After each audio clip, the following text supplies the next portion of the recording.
अभी विंटर शुरू हो रहे हैं। If we talk about chest health, lungs वगैरह, तो ऐसी कौन सी चीजें हैं जिन चीजों की वजह से हम ठीक रह सकते हैं? अगर हम अब बात करेंगे एस्थमा की या ट्यूबरकुलोसिस की, should we avoid those patients या हमको डिस्टेंस मेंटेन करना चाहिए, और should we provide a protective support to them? अगर स्मोकर सिगरेट बंद करना है, क्योंकि जो आपका लंग है अगर इसको खोलेंगे, इसके एल्वियोले जो होते हैं जी, वो इतना बड़ा वास्ट एरिया है कि एक टेनिस कोर्ट उससे बन सकता है अगर उसको पैच में लगाएंगे। 70 मीटर स्क्वायर होता है, तो उस पर आप स्मोक फेंकते हो तो उस सारे को खराब करें। अब स्मोक भी खाली क्या क्या चीज है जो खराब है, इसमें टार होता है जो रोड पे होता है, इट कंटेन्स टार, निकोटीन, जिससे आदत पड़ जाती है इसकी।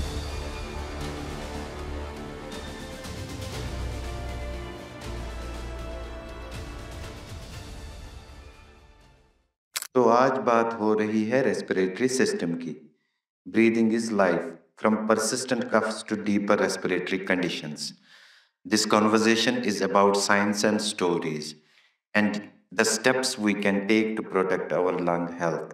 In this regard, we welcome Dr. Firdaus Manzoor, one of the leading consultant internal medicine and chest specialist J&K Health Services. तो डॉक्टर साहब, मुझे बताइए, अगर हम ट्यूबरकुलोसिस की बात करेंगे, टीबी या अस्थमा की बात करेंगे, ऐसे कितने पेशेंट्स होंगे जो इन विंटर्स में आपके पास हॉस्पिटल विजिट करते हैं इन सब कंप्लेंट्स के लिए? बेसिकली ट्यूबरकुलोसिस जो डिजीज है is around the year phenomenon, because the chronic disorder bacterial infection है, इंडोरेंट बैक्टीरिया है, किसी भी माहौल में रह सकता है। सो विंटर में किसी और सिम्टम की वजह से आप उसको डायग्नोज कर पाते हो, बट है तो year round. So you may sometimes find कि किसी और कंप्लेंट की वजह से बंदे को कफ होगी, ड्यूरिंग रूटीन इन्वेस्टिगेशन आपने देख लिया कि ही हैज ट्यूबरकुलोसिस। जहाँ तक अस्थमा का सवाल है, जी, एस्मा प्रेसिपिटेट हो जाता है यूजुअली, डिपेंड करता है कौन से टाइप का एस्मा है। Some are precipitated by smell, dust, mite वगैरह। कुछ लोगों को कोल्ड इंड्यूस एस्मा हो जाता है, तो वो विंटर में प्रेसिपिटेट हो जाता है। और विंटर में यूजुअली फ्लू सीजन हमारे यहाँ स्टार्ट होते हैं नवंबर से, फिर जो होता है नवंबर के बाद, तो उनसे वायरल इन्फेक्शन हो जाता है। वायरल इन्फेक्शन के बाद अस्थमा में एक्सर्बेशन हो जाती है, सीओपीडी में एक्सर्बेशन हो जाती है, और फ्लू वगैरह जो कॉमन है का वो भी हो सकता है। It can not always be flu की फ्लू से फिर छोटा सा जुकाम करके आगे वो चला जाए। Sometimes it can have serious consequence. अगर डॉक्टर साहब हम बात करेंगे क्रॉनिक ऑब्स्ट्रक्टिव पल्मोनरी डिजीज की, सीओपीडी की, is it mostly seen in elders या फिर यंग लोगों को भी हो सकता है? सीओपीडी बेसिकली इस पे काफ़ी रिसर्च हो रहा है। जी, तो एक गोल्ड गाइडलाइंस हर साल रिलीज होती है, how to manage COPD, how to diagnose. जी, अब सीओपीडी बेसिकली है कि इट हैज, पहले स्मोकिंग को ही इंक्रीमेट किया जाता है कि जो स्मोकर है उसको सीओपीडी हो जाए। No doubt 90% of COPD patient smokers ही होते हैं, ओके, लेकिन रिसर्च एंड बाकी चीज़ में देखा गया only 15% of smokers develop. COPDs, okay, हालांकि 90% पेशेंट जो सीओपीडी वाले हैं वो होते हैं स्मोकर्स, लेकिन all smokers don't get COPD. उससे बायोमास पे ज़्यादा कंसंट्रेट हुआ। Biomass specially south east Asia में, इंडिया, पाकिस्तान, बांग्लादेश, जहाँ से काफ़ी चंक सीओपीडी का आता है। तो देखा गया कि जो बायोमास फ्यूल वगैरह होता है, देन वो हे वगैरह जलाते हैं दिल्ली वगैरह, हरियाणा वगैरह में, बांग्लादेश में, तो उसकी वजह से सीओपीडी। और उसके बाद डेवलपमेंट कैसे हुई है बच्चे की, पैदाइशी सीओपीडी भी हो सकता है कि ऑलरेडी जेनेटिक हो उसको। वो अल्फा 1 एंटीट्रिप्सिन एक जीन होता है, उसकी डेफिशिएंसी होती है। और उसके बगैर भी बहुत सारे जेनेटिक, जब भी रिसर्च चल रहा है, उनकी वजह से सीओपीडी माँ के पेट में ही स्टार्ट हो सकता है।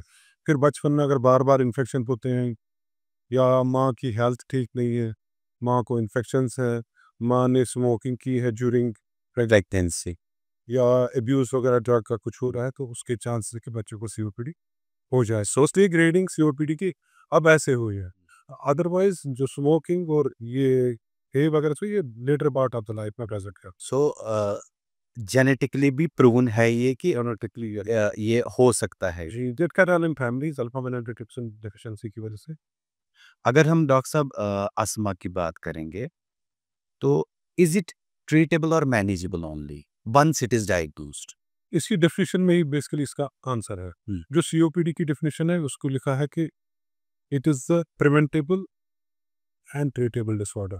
पहले था कि नहीं होता, but you have drugs, you have modalities now. हाँ, सिर्फ दवाइयाँ नहीं, you have intervention procedures bronchoscopy के थ्रू आप कर सकते हो, जिससे आप सीओपीडी का इम्प्रूव कर सकते हो। रहा सवाल अस्थमा का, asthma is a chronic disorder, जी। May be life long, hmm. But इसका है कि मैनेज अच्छी तरह हो सकता है अगर पेशेंट डॉक्टर की एडवाइस पे चले, और जो जो दवाइयों को बोलेंगे बेसिकली अस्थमा प्रिस्क्राइब होता है एपिसोडिक, जिसमें पेशेंट के लिए नॉर्मल, उसकी आप इन्वेस्टिगेट करोगे, पीएफटी करोगे, वो भी नॉर्मल आ सकता है, एक्सरे नॉर्मल आएगा, बाकी इन्वेस्टिगेशंस भी नॉर्मल आएगा, but still patient can be as big, जिस खासकर जेनेटिक, जिनके माँ बाप को अस्थमा का प्रॉब्लम हो। सो अगेन अगर but genetic it is, yes it is अगर फादर मदर या में वो कोई also strong very genetic deep है। Predisposition then COPD. मुझे बताइए, अगर हम यंग चिल्ड्रन में अस्थमा की केसेस देखते हैं, तो is it more due to the genetic problems या ये एनवायरमेंटल भी है? Asthma is a combination of genetic Hmm. and this environmental influence on, जैसा कि सीओपीडी वगैरह मैंने बोला कि जीन्स में है, वैसे भी सम जीन्स हैव बीन इन्फॉर्मेटेड, और स्ट्रॉन्ग प्रेडिस्पोजिशन है कि जो ट्विंस पैदा होते हैं, अगर एक ट्विन में अस्थमा, डेफिनेटली दूसरे में अस्थमा होगा ही होगा। वैसे ही उनके माँ बाप हैं, स्ट्रॉन्ग प्रेडिस्पोजिशन है अस्थमा, या ये जरूरी नहीं कि अस्थमा ही माँ बाप में हो, और कोई और एलर्जिक डिसऑर्डर है, राइनाइड्स है, अर्टिकेरिया है, their children are predisposed to getting asthma. Can be have differentiation between, for example, जो नॉर्मल बर्थ होती है या यथ वनान अल्लाह ताला दित कंसे बच, देन द सेकंड इज जिनको फर्टिलिटी इश्यूज होते हैं, इनफर्टिलिटी इश्यूज होते हैं, उनको भी आईवीएफ के वगैरह बच्चा हो जाता है। सो आर दे एट रिस्क जो वैसे बच्चे होते हैं? तो टेक्नोलॉजी एंड आर्टिफिशियली जो जी हम करते हैं उसमें स्टडीज में प्रूव नहीं हुआ कि they can be at higher risk, but if baby is born prematurely, कि लंग अभी पूरी तरह डेवलप नहीं हुई थी, तो 6 महीने, 8 महीने, 9 महीने से पहले कहीं भी डिलीवरी हो, उसमें चांसेस होते हैं कि रेस्पिरेटरी हेल्थ में बंदे की ठीक ना हो, एंड शी में डेवलप दिस डिसऑर्डर। ये नहीं कि आप आर्टिफिशियल जो प्रोसीजर ऐसा नहीं है, but chances are there if the baby is premature. Okay. अभी विंटर शुरू हो रहे हैं हमारे कश्मीर में। If we talk about chest health, lungs वगैरह, तो ऐसी कौन सी चीज़ें हैं जिन चीज़ों की वजह से हम ठीक रह सकते हैं? We will have less complaints. देखिए विंटर में जो चेस्ट प्रॉब्लम ज़्यादा होती हैं उनमें एक है कि फ्लू, जी। You have higher chances of getting respiratory infections overall, and pneumonia CAP जिसको हम बोलते हैं, सीओपीडी के एक्सरबेशंस हो सकती है, सीओपीडी वर्सन हो सकता है, अस्थमा के अटैक ज़्यादा आ सकते हैं। तो इन सब से बचाव के लिए मल्टीपल चीज़ें करनी पड़ती हैं। एक तो है कि जो फ्लू शॉट्स हम लेते हैं, हेजिटेट करते हैं लोग अभी भी फ्लू शॉट लेने में, बट इट्स अ मस्ट कि लोग फ्लू शॉट लें, खासकर जो वल्नरेबल पॉपुलेशन है उनको फ्लू शॉट भी लेना चाहिए, और दूसरा एक वैक्सीन होता है न्यूमोकोकल वैक्सीन, जी। वो भी जो vulnerable population they should specially go for that vaccination. ये एक है प्रिवेंशन। उसके बाद दूसरी प्रिवेंशन है विंटर आने से, यू दो बांधते हैं कि लोग घरों में दरवाजे खिड़कियां बंद करके अंदर बहुत सारे लोग बैठ जाते हैं, हर्ड बन जाते हैं, कम्युनिटी में अंदर बैठते हैं, कैंप्स होते हैं उनमें लोग अंदर बैठते हैं, वैसी स्कूलिंग में सब कुछ बंद करके बच्चों को वैसे, तो उस एनवायरनमेंट में अगर एक बंदे को इन्फेक्शन होगी वो सबको फैल सकती है, जो भी उसके अराउंड, बिकॉज एरोसोल जनरेशन होगी, बात करेंगे उसमें जाके इन्फेक्ट, ये इसलिए वेंटिलेशन अच्छी होनी चाहिए। Then you should use air purifiers in places where there is gathering, मशीनें आई हैं एयर प्योरीफाई करती हैं, वायरस वगैरह सा साफ करती हैं, माइट्स डस्ट वगैरह इन्फेक्टिव पार्टिकल्स उससे ठीक होते हैं, ये करना चाहिए। उसके बाद ये दूसरा, तीसरा, you should take good amount of fruit. Okay. यहाँ मिस ना हमारे पहली फ्रूट को रबान, I have stopped from those fitness the one, so fruit is not the culprit, it is you need it specially during infection. तो fruit खाना चाहिए, अच्छी डाइट, हेल्दी डाइट जिसमें अच्छा प्रोटीन हो वो लेना चाहिए, गुड अमाउंट ऑफ हाइड्रेशन, क्योंकि विंटर में क्या देखा गया है कि जो एयर है it is dry and cold, उससे आपका एयरवे ड्राई और होल्ड हो जाता है, जिसमें इन्फेक्शन बनने के चांसेस भी कुछ ज़्यादा प्रोड्यूस नहीं होता। इसलिए हाइड्रेशन बहुत रखनी चाहिए, तेकर म्यूकस प्रोड्यूस भी होता है, वो हाइड्रेट करके वो आसानी से हम निकाल सकते हैं बाहर। ये भी आपने करना पड़ेगा। और वार्म रखना है अपने, जो कोल्ड में ज़्यादा जाए बाहर तो अपने आप को कवर करवा के, क्लोथ्स अच्छे होने चाहिए, नट्स फ्रूट्स वगैरह अच्छी तरह यूज़ करने चाहिए। And in case you get it now, infection हो गई एक बंदे को, so he has to protect the community. Hmm. उसमें के एक तो he should try to stay at home, okay. Take rest and start treatment, consult a doctor.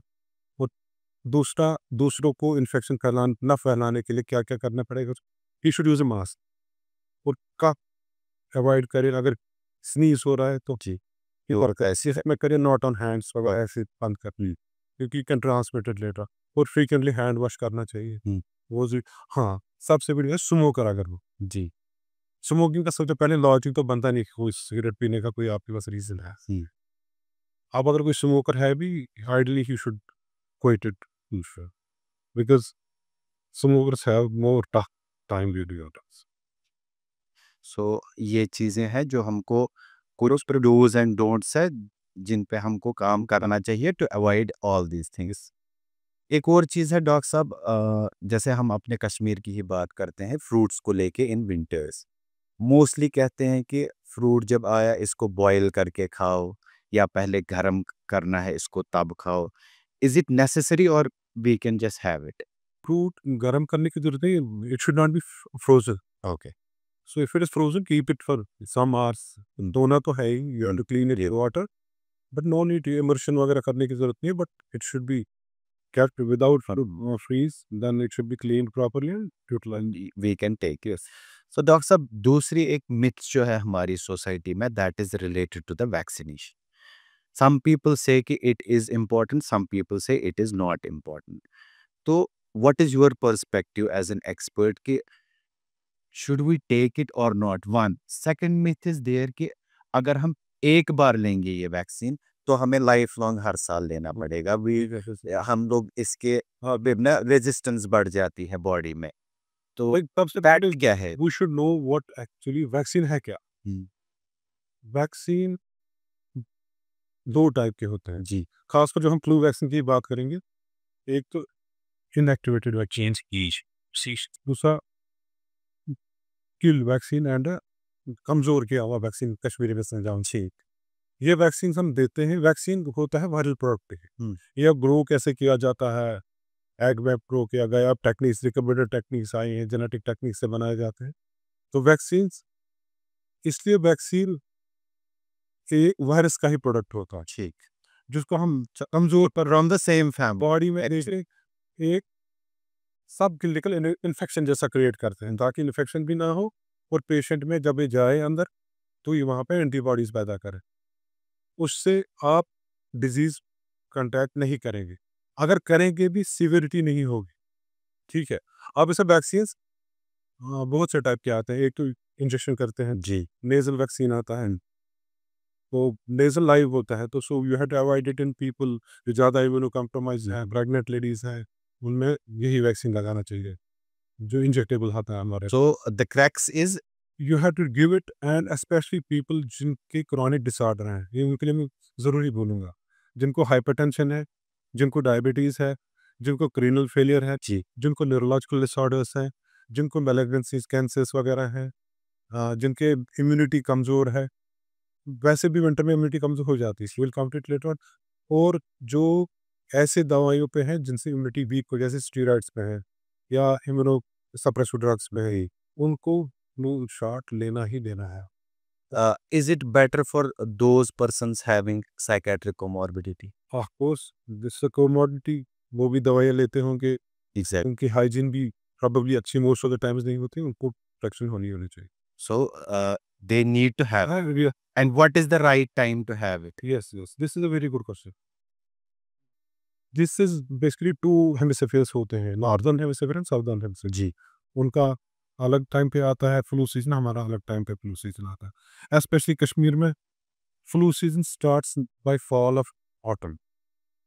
अब उसमें कंफ्यूजन कभी होता चीज अक्टूबर हो जाएगा, बट यहाँ पे एंडिंग सितंबर में फ्लू स्टार्ट हो जाता है। हो जाता। So better is to get it done in first 2 weeks of September, and because it will take around 2 weeks to develop immunity.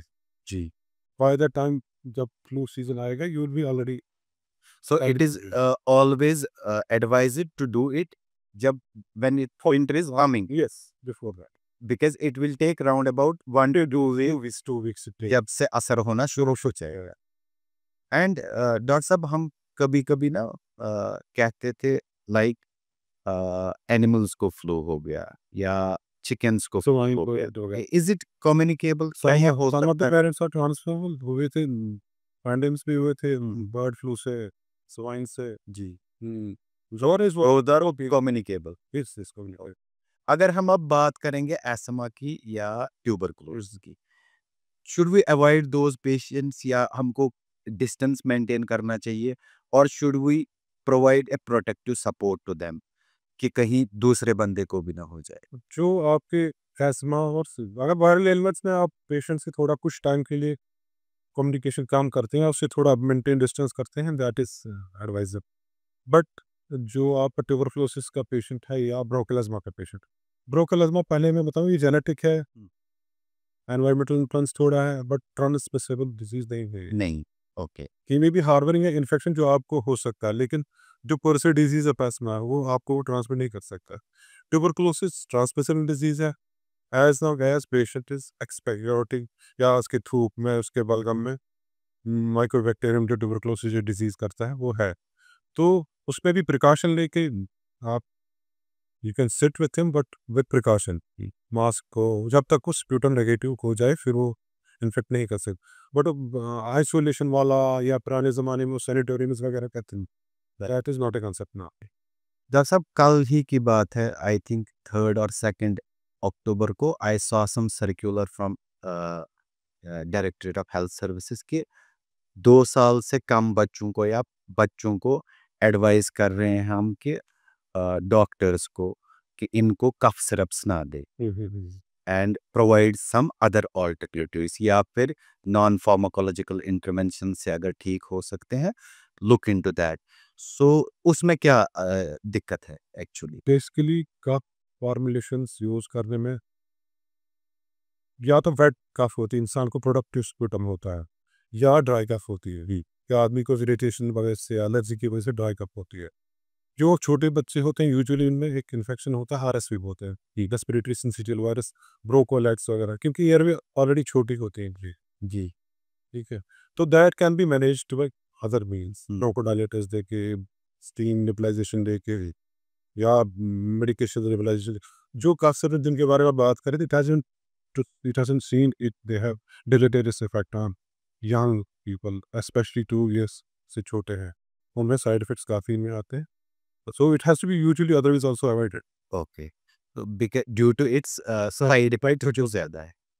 तो डॉक्टर साहब मुझे बताइए, कोई पेशेंट आता है ओपीडीज में विद अ कंप्लेंट कि मुझे 2-3 दिन से कंटिन्यूअसली खांसी हो रही है, तो आप चाहे उनको ओपीडी बेसिस पे या आईपीडी बेसिस पे जब आप इनको देखते हैं, तो आप कैसे डायग्नोज करते हैं कि ये रीजंस क्या है कंटिन्यूअस का? ठीक. Is it because he has gone into some infection, या फिर वाटर रिलेटेड कुछ है, या कॉलरा रिलेटेड कुछ है? आप ये जल्दी में कैसे डायग्नोज करते हैं? देखिए, जब भी पेशेंट कोई आता है, cough is a commonest symptom in chest. इसमें हम देखिए पीरियोडिसिटी, कितना टाइम हो गया आपसे. यूजुअली शॉर्ट ड्यूरेशन कफ्स होते हैं. ये यूजुअली इन्फेक्शन, वायरल, बैक्टीरियल, या कोई केमिकल के साथ एक्सपोजर हो गया, फ्यूम्स के साथ एक्सपोजर हो गया, ये शॉर्ट लिव्ड होते हैं, जो आपको 1, 2, 5 दिन या हफ्ता हो गया. अगर ये क्रॉस करता है 2 वीक्स, जी. तो you should think beyond. Okay. It can be some chronic disorder. अभी क्रॉनिक को नहीं लगा, लेकिन 15 डेज के बाद you should still get suspicious. एक एक्सरे करना चाहिए. जी. सो ट्यूबरकुलोसिस को रूल आउट करने के लिए समटाइम्स कुछ मैलिग्नेंसी या कैंसर जो फास्ट ग्रो करते हैं, दे 2-3 हफ्ते में वो सिम्टम्स दे सकते हैं. देयर आर अदर डिसऑर्डर्स जो इसके वो क्रॉनिक चेस्ट के क्रॉनिक कफ जो कर सकते हैं. जी. उसमें आईएलडीज आते हैं, आपका सीओपीडी आता है. ठीक है, और बाकी इंटरस्टिशियल न्यूमोनाइटिस कुछ डिजीजेस होती हैं, हाइपरसेंसिटिव न्यूमोनियास होते हैं, वो लॉन्गर ड्यूरेशन की कफ, यूजुअली जो 2-4 दिन की कफ्स होती हैं, ये इन्फेक्शन, ह्यूम एक्सपोजर या वायरल इन्फेक्शंस वगैरह की इससे हो सकते हैं, ठीक है? And they subside by taking good medication.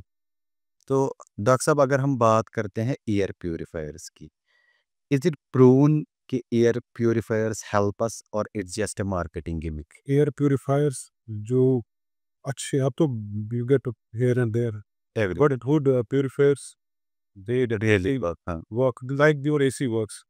It it gives you, अभी नई चीज़ नहीं है, it has been there for long time. अब एयर प्यूरिफायर्स हमारे एरिया में या हमारे पार्ट ऑफ द वर्ल्ड में एयर प्यूरिफायर्स नया कंसेप्ट है। इनफैक्ट कोविड के बाद ही लोगों का रुझान इसकी तरफ है, एयर प्यूरिफायर नाम की कोई चीज़ नहीं थी। सो अभी नई चीज़ है, but it definitely works. It dust, dander, cats होते हैं आपके घरों में, जी। उनका डैंडर, पार्टिकल्स, नॉक्शियस पार्टिकल्स, ये साफ करता है। So it means we can use it ये एवरीवन कैन। good है। डॉक्टर साहब अगर हम बात करते हैं बच्चों की, कुछ मदर्स की कंप्लेंट रहती है कि हमारे बच्चे दिन में बिल्कुल ठीक रहते हैं, बट जो ही ये सोते हैं रात भर खांसते रहते। तो इसमें is it something genetic related या फिर they have to see their paediatrician? They should seek the advice of the pediatrician, usually कभी treatable causes होते हैं। Even if it is genetic, sometimes it can, most of them treatable causes होते हैं।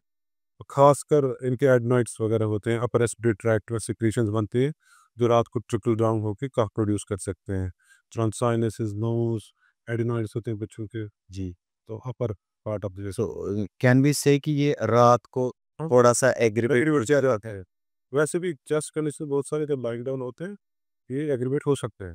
सो इसको घबराने की जरूरत है, लेकिन कंसल्ट लोकल पीडियाट्रिशियन वगैरह है, उन पे कंसल्टेशन दे सकते हैं। दूसरा डॉक्टर साहब, सुनने में आया है कि there are people using bronchodilators but not as a medicine for fat loss. Is it a myth or there are studies behind it कि it can help in fat loss?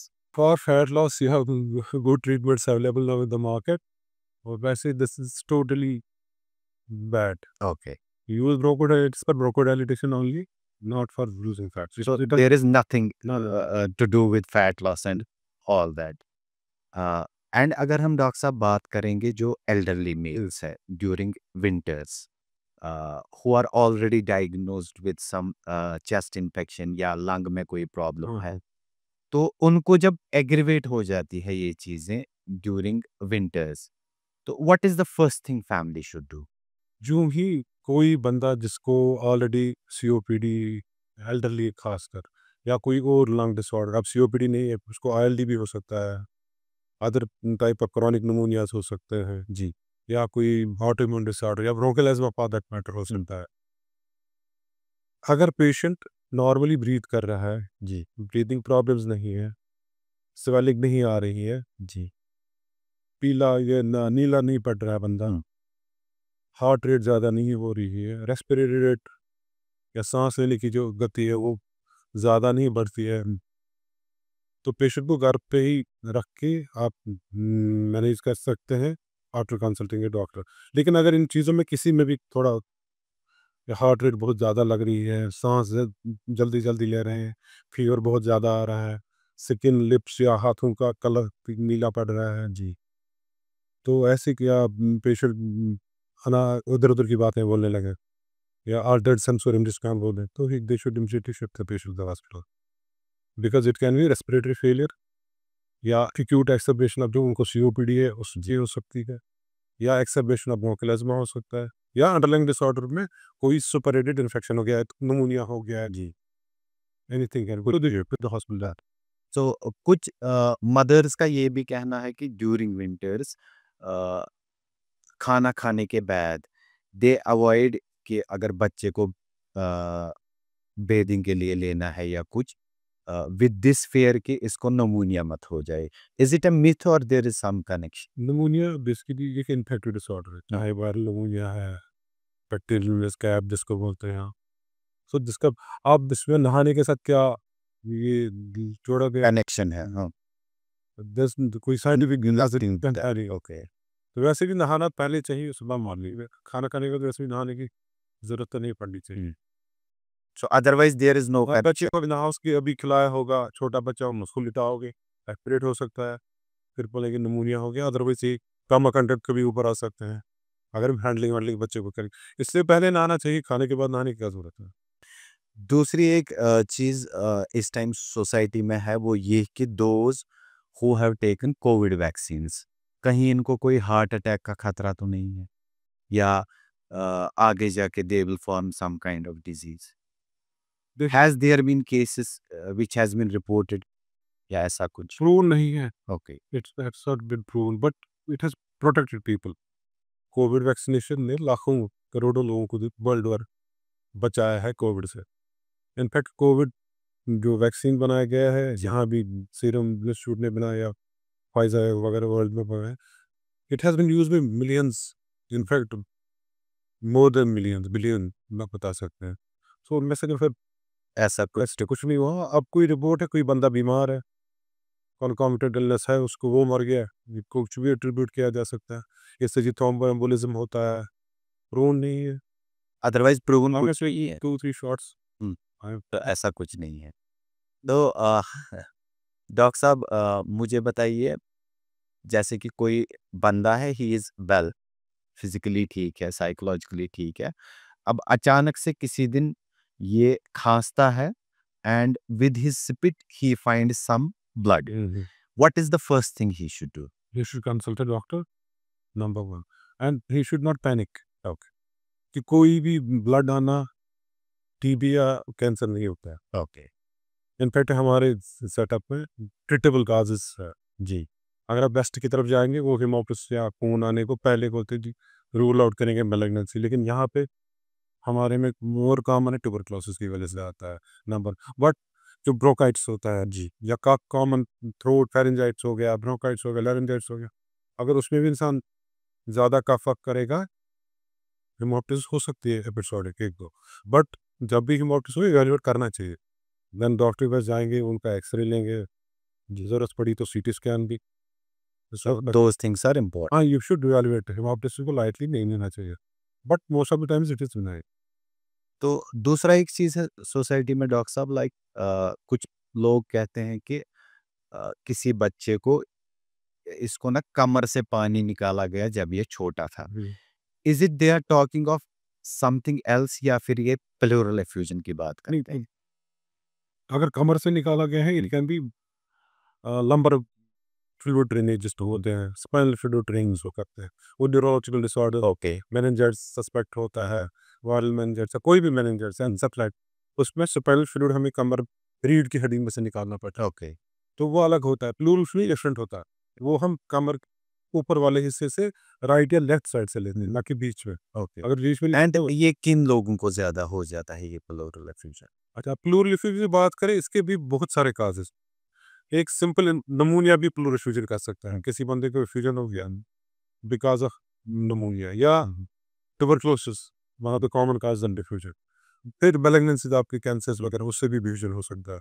But 60 to 70% times ये या तो bacterial infection से, या and is it से हो इन सकता है। एल्डर्स ओनली या यंग पीपल? किसी में भी हो सकता है, फ्यूजन किसी में भी हो सकता है। And it can come again? हम अगेन की बात है, अगर रिकरेंट इन्फेक्शन फिर से हो गए, इनकम कम अगेन। दूसरा होता है कि जल्दी वापस आ जाए, ओके। तो उसमें ज़्यादा इन्वेस्टिगेशन करने की ज़रूरत पड़ती है कि कहीं कैंसर वगैरह तो नहीं है, ट्यूबरकुलोसिस तो नहीं है। कभी-कभी क्या होता है, हार्ट की बीमारी की वजह से भी फ्यूजन आ सकता है। हार्ट फेलियर अगर हो गया, राइट साइड फ्यूजन हो जाता है। कभी-कभी दोनों साइड से फ्यूजन हो। और ये एग्जैक्टली कहाँ पे होता है बॉडी में? ये होता है बेसिकली जो लंग होता है हमारा, जी। गुर्दा, हम्म। उसके बाहर कवर होता है। जी। कवरिंग एक होती है प्लूरा, ओके। वो एक डबल लेयर कवर होता है। उसके बीच फिक्स स्पेस होती है, जो कि अल्लाह ताला ने रखी है ताकि जब सांस ले वो ग्लाइड करते हैं एक दूसरे पे। जी। उसमें थोड़ा-सा पिलर होता है। हम्म। कुछ लिखते हैं 30 ml, कुछ बुक्स 40-50 तक। जी। वही जब बढ़ जाता है, ज़्यादा फ्लूइड कलेक्ट होता है, चाहे बीमारी की वजह से किससे हो गया, फ्लोरा की बीमारी, लंग की बीमारी, हार्ट की बीमारी, या कहीं भी सिस्टम प्रॉब्लम की वजह से, वो जब 500 ml, 600 ml, लीटर, 2 लीटर तक जमा हो जाता है, फिर वो पता चलता है हमें एक्सरे पे किसमें जमा हो गया है। Then we take it out, उसकी इन्वेस्टिगेट करते हैं, पानी को निकाल के उसकी जाँच होती है किस चीज़ से हुआ है। देन यू फिर कम टू नो कि खून व्हाट की should be the further intent कर सकते हैं। Let's talk about smokers, Dr. साहब. If there is a person who smoke already किया हुआ है for 25-30 years, अब 30 years के बाद वो छोड़ना चाहता है और he has quit now. तो क्या इसके लंग्स ऑलरेडी अफेक्टेड है या फिर वो ठीक भी हो सकते हैं? एग्जैक्टली क्या है साइंस बिहाइंड? जितने आप सिगरेट पीते हैं जी. उससे डैमेज होता है, हम्म. चाहे एक पिए दो पिए, पीते ही एंडोथेलियम जो वेसल्स का होता है उस पर इफेक्ट होता है, ओके. वेसल्स पे, फिर उसके बाद हार्ट पे, फिर आपके लंग्स में गया, सारे उन सिस्टम्स पे इफेक्ट करता है. एग्जैक्टली. बट जब भी आप स्मोक छोड़ते हो फायदेमंद होता है. आप कुछ हद तक इसको रिवर्स भी कर सकते हो. जी. आपने जो प्रोसेस की बॉडी में हीलिंग प्रोसेस है वो 10 दिन, स्मोक क्विट करने के 10 दिन के बाद आपकी बॉडी में इसका रिपेयर के जो लक्षण जिसको बोलेंगे हम या आसार वो शुरू आना हो जाता है कि इसमें जी ये शुरू हो गया है, तो हीलिंग प्रोसेस स्टार्ट हो जाता है. ठीक. यू कैन हील इट, मैंने कम्प्लीटली हील हो जाएगा. ओके. अब सीओपीडी हो गया या कोई और इशू हो गया तो उसके बाद but you can reverse some process, लेकिन आपकी quality of life definitely improve होगी स्मोक सेसेशन जब भी आप करें, चाहे आपने कितने साल भी पिया हो, कितने डिकेड्स में पिया हो. जो ही आप सिगरेट बंद करेंगे आपकी क्वालिटी ऑफ लाइफ पर हेल्थ इंप्रूव होगी डेफिनेटली, क्योंकि स्मोक में बहुत सारी चीज़ें होती है, यानी एक ही चीज़ इसमें जो हार्मफुल है. Okay, it contains at least 700 chemicals होते हैं स्मोक में. वो जब वो जलाते हैं वो 7,000 बन जाए. पार्टिकल्स हो जाते इतने, और इसमें से 70 पार्टिकल्स ऐसे जो कैंसर को प्रोड्यूस करते हैं, 70. Okay. So there is always की स्मोक आप छोड़ोगे तो कुछ ना कुछ फायदा तो होगा ही होगा. तो डॉक्टर साहब अगर हम बात करेंगे अर्ली साइंस की, ऐसा क्या है लंग हेल्थ में which we should not ignore जो कल को कोई प्रॉब्लम क्रिएट कर? तो पहली बात ये है कि स्मोकिंग आपने कभी भी कहीं भी हो ये छोड़ देनी है. ओके. चाहे आपने कितने साल पिए है जो भी हो, 1 साल 2 साल 5 साल 10 साल कभी भी छोड़ सकते हैं, फायदा ही फायदा है. फिर इसके बाद कभी भी चेस्ट के सिम्टम्स आए तो इग्नोर नहीं करना चाहिए. मैं नहीं बोल रहा कि किससे प्रॉब्लम है, आपको कफ हो सकती है, छोटी मामूली बातों से भी कफ हो सकती है, लेकिन इग्नोर नहीं करना चाहिए सिम्टम को, खासकर जब सिम्टम काफ़ी देर हो. अगर आपके सिम्टम 15 दिन 20 दिन महीना 1.5 महीना, खांसी नहीं, अगर आपको बलगम भी आ रहा है जी. या आपको सांस फूलने का अंदेशा लग रहा है या टाइट चेस्ट हो रहा है, तो ऐसी कंडीशन में आपको इग्नोर नहीं करना चाहिए. You should take medical advice और इन्वेस्टिगेट करना चाहिए अपने आप को. खुद ट्रीटमेंट नहीं करना. बट ऐसा नहीं है कि we should do self medication. केवल मेडिकेशन नॉट एन आंसर, कभी नहीं. एंड अगर हम देखेंगे मोस्टली अगर हम विंटर्स की बात करें, लोग क्या करते हैं कि अगर किसी को फ्लू है या कफ है, मोस्टली पहले खुद ट्रीट करते हैं. कोई कफ सिरप ले लिया या कोई मेडिसिन ले ली. इज इट राइट और wrong? We should not, we should avoid it. Is always ideally you should get a medical advice. अब अलाउ यहाँ we are having good hospitals बहुत सारे हैं, यहाँ पे कमी तो नहीं है अस्पताल की. हाँ थोड़ा सा दिक्कत है घर से निकलना है, अब बाहर मोहल्ले में जाके दुकान से दवाई उठा के लेना कभी कभी 1000 से हो सकता है. ये करके ड्रग जो कि बंदे को नहीं चाहिए, जी. एग्जैक्ट. उसको कुछ प्रॉब्लम होगी, आपने दवाई दे दी उससे कोई और इफेक्ट आ गया. और अगर हम ट्रेडिशनल हीलिंग की बात करेंगे, जैसे कि कहा जाता था लाइक अगर थोड़ी सी खांसी है इसको कहवा दे दीजिए, या इसको फ्लू है इसको गर्म पानी में कुछ और मिला के दे दीजिए. और those cases proven, is there any science behind या फिर वो ट्रेडिशनल हीलिंग की है? ट्रेडिशनल मेडिसिन में यूजुअली रिसर्च नहीं होती है. Okay. You have traditional medicine जो भी हो, चाहे कहवे की बात करेंगे, but as a hot beverage, kahwa tea, hot water, हाँ. It's always beneficial. फायदा तो होगा ही होगा. आप उसमें वो बाकी चीज़ें भी डालते हैं जी. Which are good for health, antioxidants होते हैं. Yes, Those things we- you can use that. हाँ, ये नहीं कि अब इसमें रिसर्च हुई ये चीज यही करेगा, but definitely they have their probability. And अगर हम बात करेंगे डॉक्टर साहब, आपने देखा होगा जब से खसूसन कोविड हो गया उसके बाद मोस्टली सब लोगों ने नेबुलाइजर्स ला के रखे. तो is it effective during winters? जिनको नेबुलाइजर की जरूरत है डेफिनेटली उनको इफेक्टिव होगा. सीओपीडी है, अस्थमा है, ब्रोंकोलाइटिस है. ओके. जिन कंडीशंस में ब्रोंकियल ट्री टाइट हो जाती है, स्पाज्म हो जाता है, जी। सांस फूलने लगती है, ऑक्सीजन वगैरह में कमी आने लगती है, तो डेफिनेटली उनमें ब्रोंकोडायलेशन चाहिए यूज़ कर। But should we use it कि अगर बच्चे को घर में खांसी हो गई, जुकाम हो गया, फिर भी यूज कर लिया, after taking medical advice then on your bone, otherwise not on. जहाँ भी लगे पेशेंट को सांस फूल रही है, you should always consult. It is not always कि हमेशा ये छाती की वजह से ही हो, कभी मेटाबॉलिक डिसऑर्डर हो सकता है, सीवियर एसिडोसिस हो सकता है, रीनल फेलियर हो सकता है, हार्ट की प्रॉब्लम, उनसे भी सांस फूल सकती है। So you should always get the medical advice before starting. तो ऐसी जो हमारी बहनें हैं who are expected baby pregnancy में है, उनको ऐसा क्या करना चाहिए कि उनका बेबी जो हो उनको हेल्दी लंग्स प्रोड्यूस हो? देखिए, मैंने आपको बोला कि यू शुड हैव अच्छे हैबिट्स हो, ईटिंग हैबिट्स हो, फ्रूट आपने इस्तेमाल करना है, अच्छी डाइट लेनी है, बैलेंस्ड डाइट, कार्बोहाइड्रेट्स भी, प्रोटीन्स भी, फैट्स भी, इनर्ट्स एंड मिनरल्स वाली चीज़ें, जिसमें ड्राई फ्रूट आपके आते हैं, फ्रूट्स आते हैं, एग यूज़ करना है, अम, बाकी जो चीज़ें हैं, और वैक्सीनेशन लेनी है। ऐसे सीज़न में जो प्रेग्नेंट है अभी, they need vaccination, every pregnant female should get a flu shot. Next, that they can consult with their With their own kind of own consumerism, something that is called so तो तब जाके you shot in.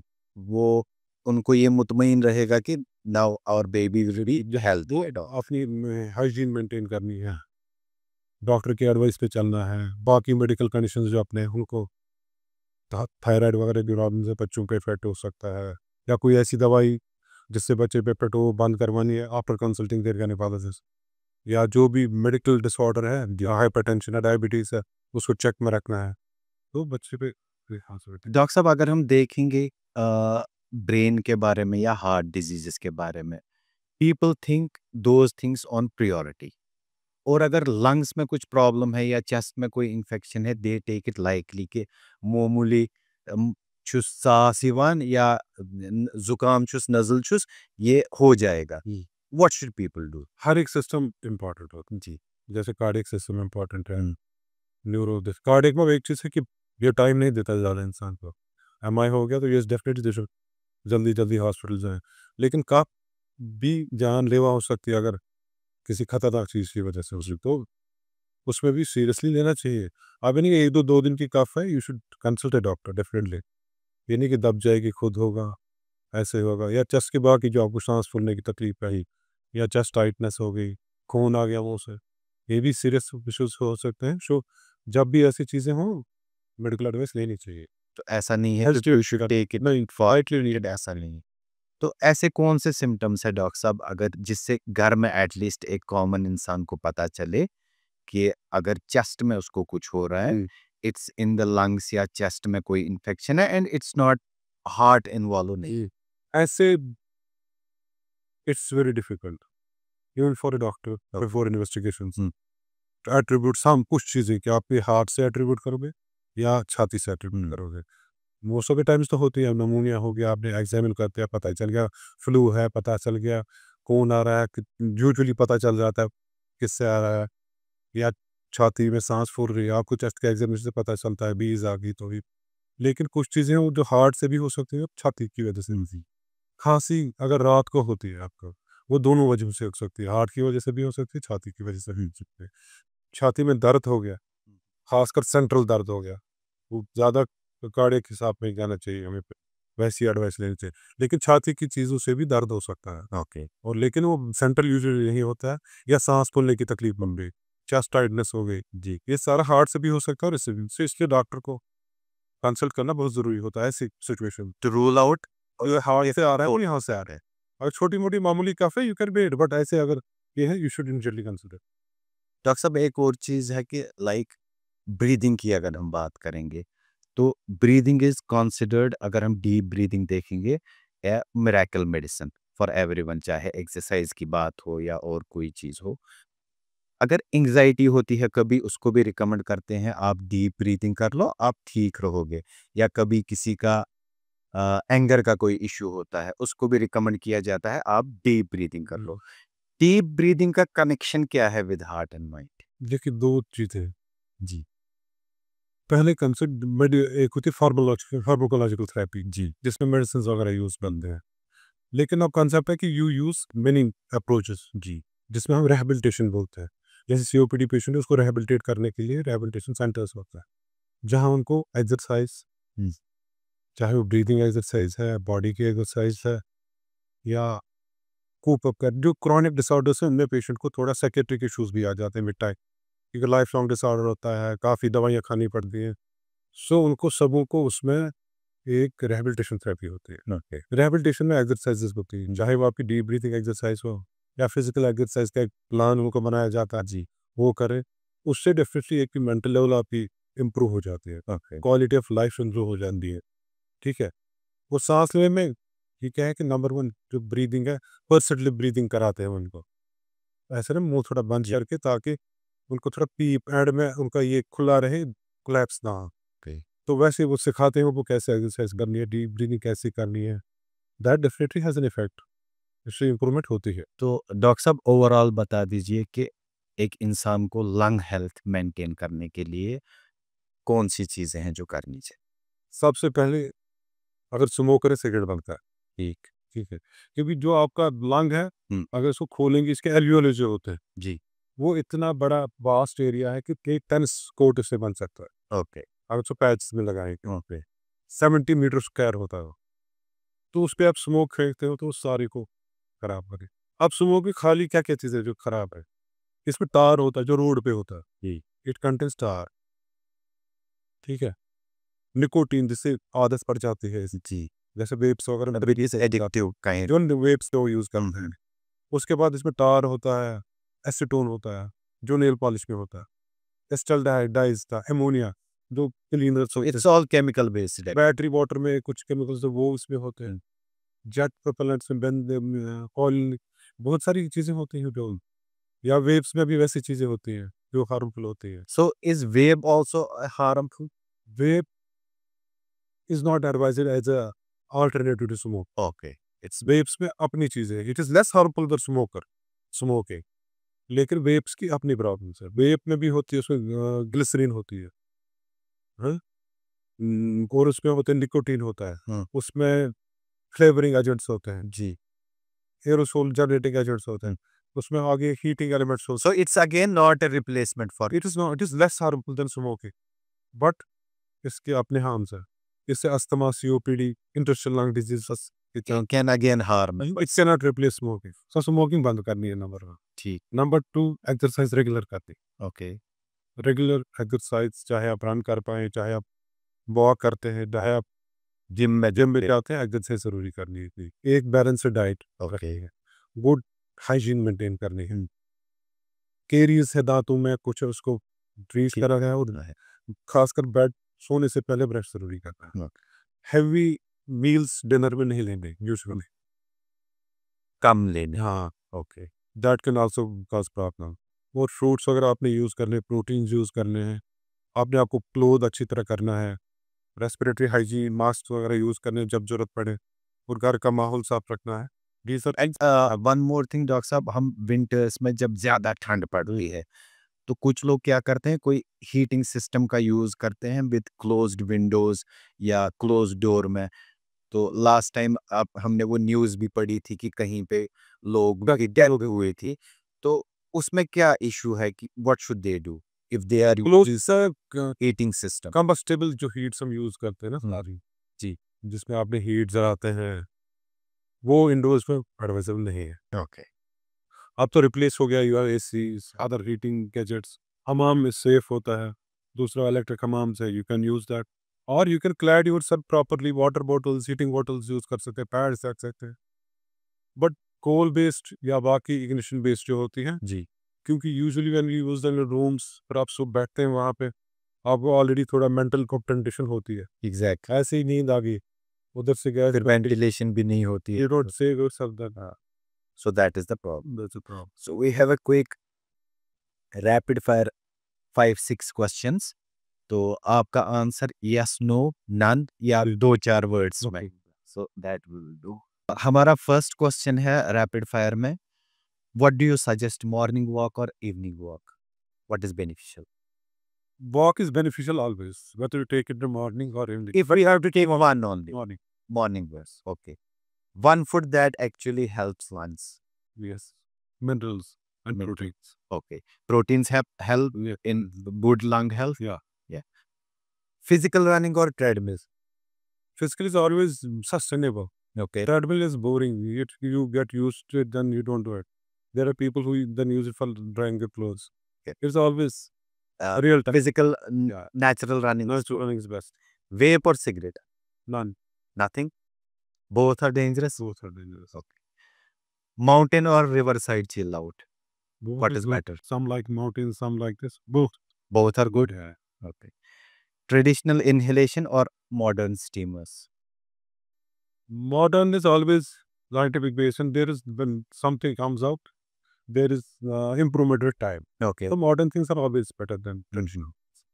So thank you, Dr. Saab. So nice of you because winter is coming. Yes. तो लोगों को awareness की ज़रूरत है. पहले तो हमें खुद को भी अवेयरनेस की ज़रूरत थी. बट वी वुड लव कि जब हम सीरीज ऑफ पॉडकास्ट्स करें we will invite you again.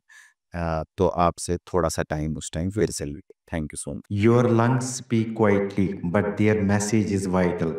I hope today's podcast helped us to listen a little closer to our breath, body, and the world around us. Thank you for joining us. Take a deep breath, stay strong until next time. Thank you.